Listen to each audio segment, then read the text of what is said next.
Some bodies at the door. They waited silently, anticipating the feast that would be their reward. One had been dead so long his bared bones bore nothing human but their shape.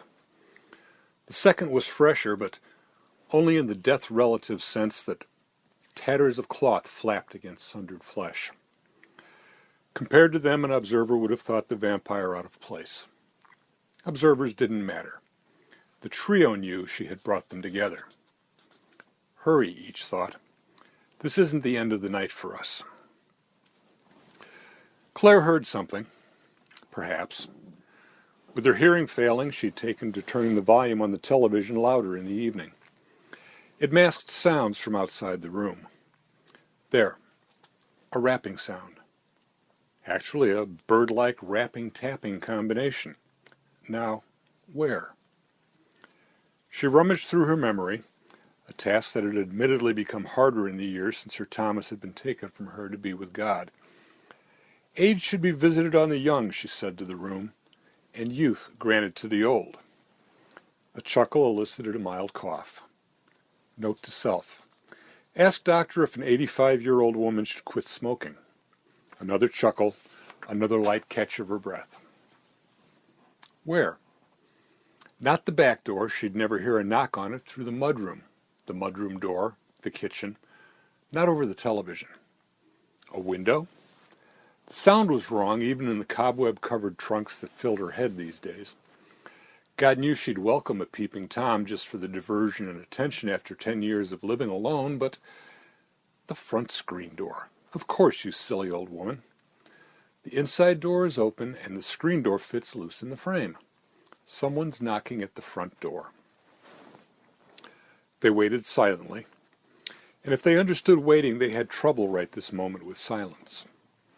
Something primal wanted to burst forth, to escape their grotesque disfigurements and cry against the wilderness. Two more had joined the group, so freshly taken from life they had yet to meet the coroner. One might have expected the extra members to break the silence. One's expectations would not matter. The vampire communicated silence, and they all maintained the silence of the grave. Except deep inside, with the waiting, where each laughed like a child. Claire found her slippers next to the armchair she'd been sitting in. Took you long enough. Now slip on your slippers. No, slip into your slippers. You're too old to be slipping on anything without breaking something. She knew her hearing was going and could see her memory hurrying to catch up with it, but she'd be damned if her sense of humor would break its lease and move out without a fight.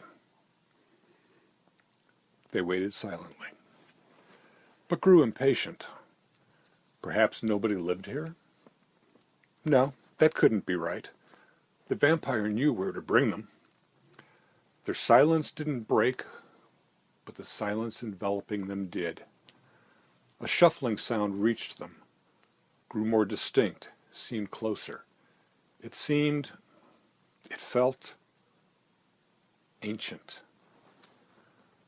One of the newcomers thought perhaps they'd come to the wrong place after all, precisely because it was not deserted.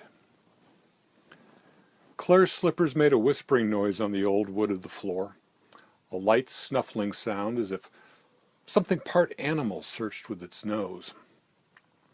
Looking toward and through the screen door, she saw 5 shapes on the concrete at the head of the sidewalk. The house light was on, and its yellow, bug-cursing glow only added to the bizarre sight. For a moment, she was on the border between the country she lived in and the one called terror. She rummaged in the attic atop her head. There must be some sense to this. It defied her, but then settled into place. A rasping chuckle, its responsive rasping catch in the throat. She had more in common with these new fiends waiting silently at her door than with her old friends waiting impatiently in their nursing homes. "Oh, gracious," she exclaimed, "what an exciting group you all are! Have you come to devour a helpless grandmother, eh?" The silent waiting ended as the screen door opened.